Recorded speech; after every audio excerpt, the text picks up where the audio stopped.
na compreensão analógica de dispositivos do Código Civil. Vamos lá? Terceira pergunta de hoje. Vem para o Mas aqui, na tela. Professor Mas, o senhor poderia me responder se cabe denunciação da lide nas ações de indenização?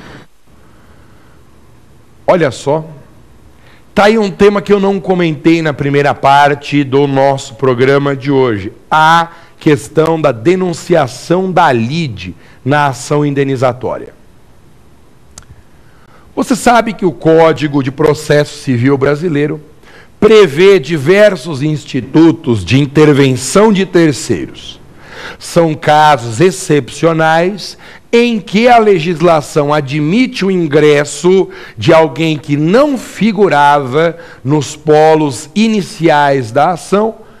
O Código admite a chegada de uma pessoa estranha à relação processual inicial para discussão dos temas do feito. Entre essas figuras de intervenção de terceiros no CPC, há essa intervenção de terceiro chamada denunciação da lide. O debate que envolve a denunciação da lide nas ações indenizatórias é um debate antigo na doutrina. Por que é um debate antigo na doutrina? Porque era muito comum, há alguns anos atrás, que o poder público, sendo acionado pela vítima na ação indenizatória, chamasse para o feito o servidor público que praticou o ato lesivo. Ao invés de aguardar a condenação e propor uma segunda ação, a ação regressiva, já havia uma prática consagrada de trazer o agente para a própria ação indenizatória e resolver todos os temas relacionados com as duas ações em uma ação só. Não há dúvida de que a denunciação da lide produziria, em princípio, uma certa economia processual, na medida em que, resolvendo o problema do agente já na ação indenizatória, não haveria necessidade da propositura da segunda, que é a ação regressiva. Bem, acontece que a admissão da denunciação da lide é prejudicial, em regra, para o interesse da vítima. Por que prejudicial? Porque a denunciação da lide traz para a ação indenizatória a discussão sobre culpa ou dolo. Ora, por que eu traria o servidor responsável pelo ato lesivo para a primeira ação, se não fosse para discutir a sua culpa ou o seu dolo? Então, com a admissão da denunciação da lide na ação indenizatória, há uma ampliação dos temas discutidos na demanda. Há o debate sobre culpa ou dolo, que só se daria numa segunda ação, da qual a vítima não participa. Esse debate voltaria a se dar na ação indenizatória. Pessoalmente, opinião minha, eu considero que a denunciação da lide em ação indenizatória, trazendo o agente público para o feito, significa um retrocesso na evolução histórica do tema responsabilidade do Estado. Lembra que eu comentei na primeira parte do nosso programa de hoje? Quando a Constituição de 1946 e todos os textos seguintes determinaram que a ação de indenização do particular contra o Estado não passa pela discussão de culpa ou dolo, isso foi uma tremenda vantagem criada para a vítima. Tremenda vantagem. Porque quando eu deixo de fora a discussão de culpa ou dolo, eu agilizo a solução do debate. Eu agilizo. Eu não preciso ficar analisando esse assunto complexo, que é a negligência, imprudência, imperícia, discussão sobre intenção do agente. É mais fácil porque eu só debato o ato do Estado, o prejuízo, que muitas vezes é um prejuízo evidente, e o nexo de pertinência lógica entre ato e dano.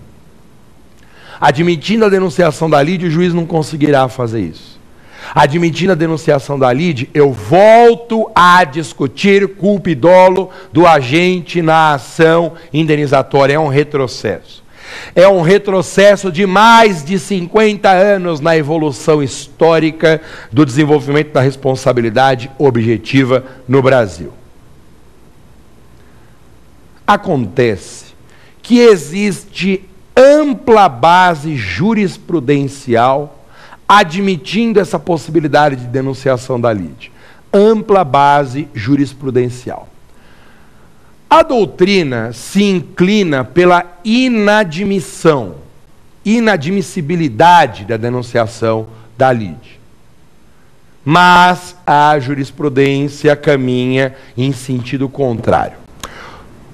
Maza, e como que eu respondo na minha prova, Maza? Se tem divergência na doutrina e na jurisprudência? Ué, você responde dependendo de como te perguntarem. Se perguntarem segundo a jurisprudência, diga que é possível denunciação da lide. Se perguntarem segundo a doutrina predominante, diga que não, por haver uma violação dos interesses da própria vítima. Ô Maza, e se o examinador na minha prova não esclarecer se ele quer a resposta segundo a doutrina ou a jurisprudência? E se vier apenas a pergunta na lata, Maza?